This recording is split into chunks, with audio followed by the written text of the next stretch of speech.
Hey, Mr. Clash here with another NDL War Recap for War Recap Wednesday. And of course, the War Recap Wednesday videos do not come out on Wednesday. Why would they do that? NDL, no dip league in the amateur division. Spider Legion versus Damn Souls. As you can see, Spider Legion lost 55 to 56. Very interesting turn of events on this one, because Damned Souls did not clear all the Town Hall 9s. Who would have thunk it? A Town Hall 9 surviving in this day and age. So even with that disadvantage of not clearing all the Town Hall 9s, they did an excellent job on the Town Hall 11s, Town Hall 10s. That's where the difference was. Both sides cleared 2 Town Hall 11s and left 1 Town Hall 11 standing. The difference was in the Town Hall 10. So what we're going to have a look at is, before we get into that, 6-pack shout-outs to Heapgar for a Town Hall 10 6-pack. We'll have a look at that. And for the Town Hall 9 6-packs, Garav, Kui, One-Eyed Cyclops, and The Thing. Okay, so without further ado, let's get into the attacks. We're going to have a look at 2 Town Hall 11 attacks and 3 Town Hall 10 attacks and see what we can see from that. And then we're going to have a look at the statistics. Let's see if that made the difference. Okay, as per usual, everyone's coming in with a siege machine these days, and there it goes. Siege machine's coming down, wizards, creating a little bit of a funnel, and not too difficult funnel, 1 golem, 1 siege machine, 28 hogs. When I watch these Town Hall 11 hog attacks, I just have the feeling that there seems to be more hogs, because as a Town Hall 9, sometimes your kill squad comes into the base, as you'll see here, does a nice amount of work, maybe gets out 30% of the base. You drop your hogs, and your hogs don't even get halfway around the base with 3 heal spells. And it's like, what the hell happened? How can the same number of hogs take out a Town Hall 11 with the extra weapons, extra traps? Because here you see it. The hogs are coming in now. But of course the kill squad is still doing a good lot of work. Now one thing to keep an eye on is how quickly he gets the cleanup down. There we go. The wizards are done already. Base isn't even at 40%, not even at 50%. And the cleanup wizards are already down up that top side. And why wouldn't they be? Why stand around looking at your hogs? Get those wizzies down quick, because time is of the essence. Even if you're a Town Hall 9 doing a Town Hall 9 hog attack, once the hogs have passed that area and there's no more hogs to go, there's no more reason for the hogs to go there, and there's no queen up there or king up there, get a wizzy down. You might have 2. It depends how many you're going to have up your sleeve, but you can see here these wizards are all passing around down the bottom, and you've got a bit of a barb over here. He's starting to take out a couple of things. Hogs are doing nicely. Queen is still up. Queen's still up shooting a wall. Of course she's shooting a wall. Why would she not shoot a wall? She could walk over here and shoot this gold store, but why do that? There she goes. See, she's still standing behind the wall shooting the gold store. Ah, the Queen. We do love her. We do love her insanity, don't we? Yes, we do. It just wouldn't be the same if she actually didn't do stupid stuff like that. Nice little hog attack from LFX. Let's have a look at the next one.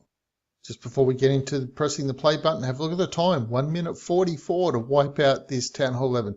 Remember the days of, I think, Town Hall 9, Town Hall 10, they can deal with it 3 minutes. Can we get the extra 30 seconds back for Town Hall 11? Who are you kidding? 1 minute and 44? We don't need an extra 30 seconds. We don't even need 2 minutes. Maybe Supercell should shorten the time, see if everyone can get attacks done with 2 minutes. See how we go then. Watch the 3 stars drop. Watch the 3-star rates just plummet. If Supercell decides that attacks are happening too fast, we don't need 3 minutes, and we can crank that down to maybe 2.5 minutes. Maybe we should put the idea out there. Whoops, I've said it. That's the idea out there already. Anyway, Clan Castle's coming out. Drop the poison. And have a look here. As per usual, as I've said with Town Hall 9 attacks, you're taking out that quadrant of the base. The hogs have nowhere else to go but path around in that nice little U, horseshoe shape, or C type shape, if you will. Hogs coming into the middle. Get the heal spell down. Skellies have popped, so keep an eye on these Skellies. He's got no poison spells left. So Skelly spell has popped. Skelly trap has popped, I should really say. As I watched this, I was trying to keep an eye on the hogs, and the way that they just bunched up, as I was looking at them, it was almost like there doesn't really seem to be that many hogs left. And then, of course, oh, look, there seems to be quite a few there. And then look at them all down here. They're all just bunched up again. And then they just bunch right up there really, really tightly. The queen's still up. She's going to take out that thing. We're going to have another little skelly trap pop in a minute. Once the hogs get over there. I think we do anyway. I could have been wrong. There we go. Another one's popped. Double bomb. Really sick hogs. A lot of skellies. And as they decimate the hogs, I feel they decimate the hogs. There's a lot of hog death there.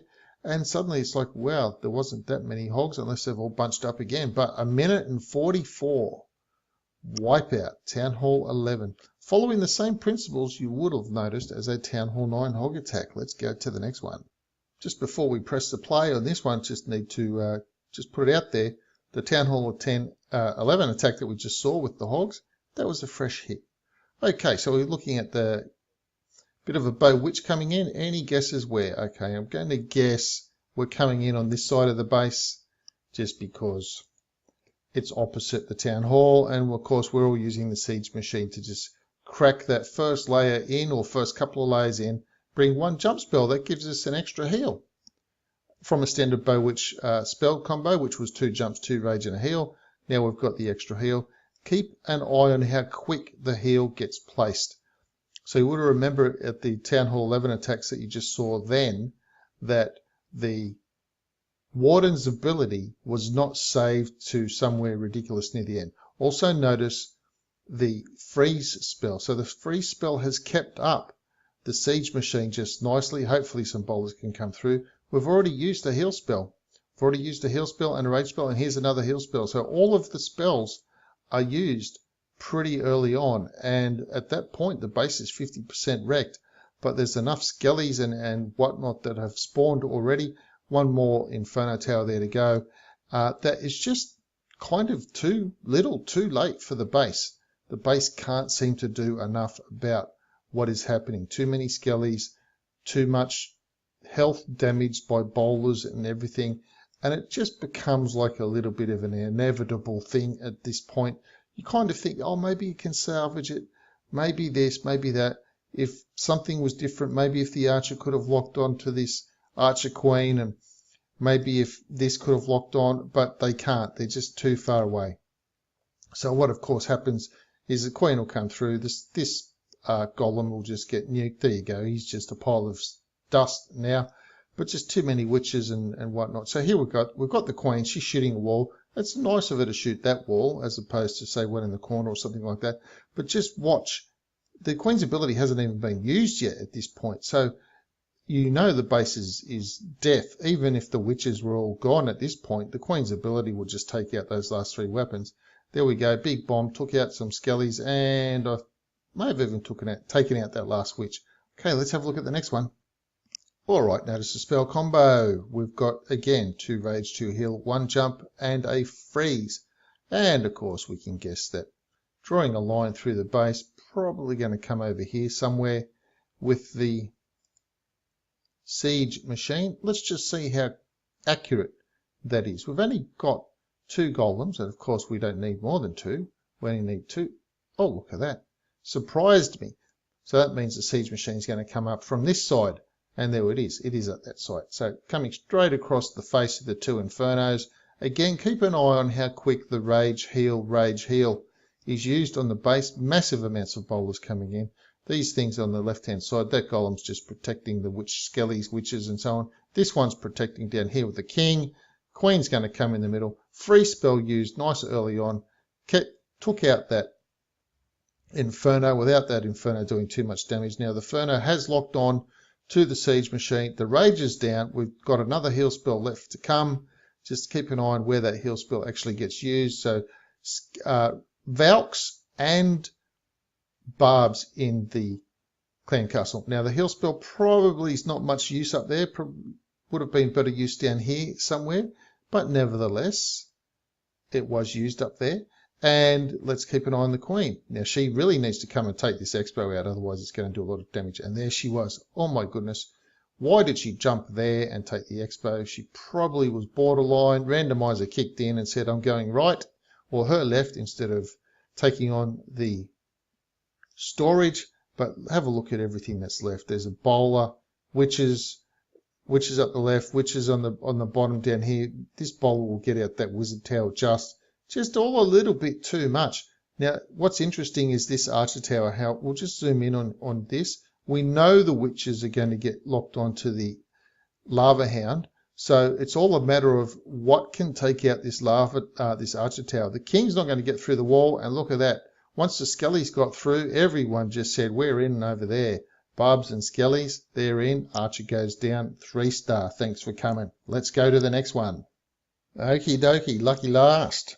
Fresh hit hog attack from Anti-Lock as well coming in. This one, again, we've got the 28 hogs. As I say with all of these attacks that I show, if you see something that you like, copy the troop combo and give it a bit of a practice and friendly challenges in your village.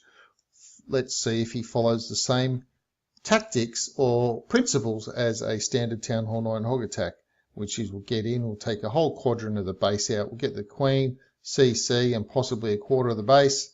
Nice little quadrant to leave a nice little runaround path for the hog. So let's just see if that actually is what happens. Massive amounts of DPS coming onto that golem. Lucky if he lasts 20 seconds down there. Not likely. You will notice also that this attack appears to have been done with only one golem. So obviously scouting was done first to make sure nothing was going to be in range of this mortar out here. So one little minion doing a good lot of work up here. Took out a weapon. So that's pretty good. So Siege Machine down. Both Infernos going to lock onto whatever is down there. Got the rage going. 4 heal spells left, of course, for the hogs. The Siege Machine didn't manage to break all the way through, but just did enough damage to get into the base, protect some bowlers a little bit. And here come the hogs. So again, you'll notice that there should be no reason ultimately for the hogs to split off. They will just sort of path around this area in general. Dot, dot, dot. These ones will go here, over to the Inferno, then over to the blower, then back over to the air defense. So it's all a matter of just keeping an eye on which way you see the pathing go. As you would have known if you've seen some of my other videos where I draw little lines on the screen just to give a rough idea of where the hogs are going to path through the base. You don't need to physically do that. It's a great idea if you can, but after a while you get a mental idea of which way they're going to go, and that will do. In the beginning, though, I do recommend getting some kind of software that you can draw on the screen or something like that. On your tab, like Sketch or something, or any kind of screen drawing software, you can just draw on top, take a screen cap of the base and even draw on top of that.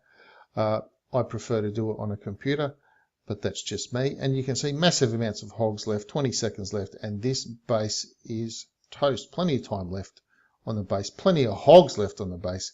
And you would have noticed wizards had gone down nice and early as well to make sure that cleanup was well within the 3-minute time frame. And you would have noticed that I'm pretty sure all of these attacks were under 2.5 minutes. So I wonder if Supercell's keeping an eye on that, if we're going to see a removal of the extra 30 seconds, because frankly, it doesn't seem to be needed of too much anywhere. Okay, let's have a look at the stats of the war. Now, one of the Town Hall attackers on Spider's side did get a 99%. Ooh, that hurts. But 99% is not 100%. So there we go. 40 attacks used, 39 used on Damn Soul's sides. 37 versus 38 won. That's not really neither here nor there. Obviously, Spider Legion cleared all the Town Hall 9s, so they had scouts to do, and Damn Souls did not clear all the Town Hall 9s, so they did not have any Town Hall 9 scouts, and they didn't use any Town Hall 9s to scout. So that makes their effort a little bit more impressive as well. They basically won it on their Town Hall 10 3-starring prowess in comparison to Spider Legion. So there we go, 15 versus 16, 5 versus 4 2-stars. That's where it was. New stars per attack, 1.38, 1.44. Obviously, the more times you keep attacking and not getting a star, that average drops down here. 1 minute 59, 2 minutes 21. So you can see both the averages, they're well under the 2.5 minutes, or they're under good enough under the 2.5 minutes, but well under the 3 minute mark that we have these days. So that is it. That's the recap for the Spider Legion versus Damned Souls War on behalf of the Spider Legion clan. So this is done for Spider Legion, not a general impartial war recap, if you're wondering why I'm not showing the Damned Souls attacks, because it is for Spider Legion. Anyway, that's it for this recap. Do let me know what you thought. If you're a Town Hall 10 and you 3-star, I would be interested to know what your attack troop combo generally is. See if I can find something to match that. If you're not and you're just learning, do copy the troops you see, do copy the troop deployment method you see, and give it a go in your clan. Same with Town Hall 11s. So that's it for me for this video. Thanks for sticking to the end, and I'll see you in the next video.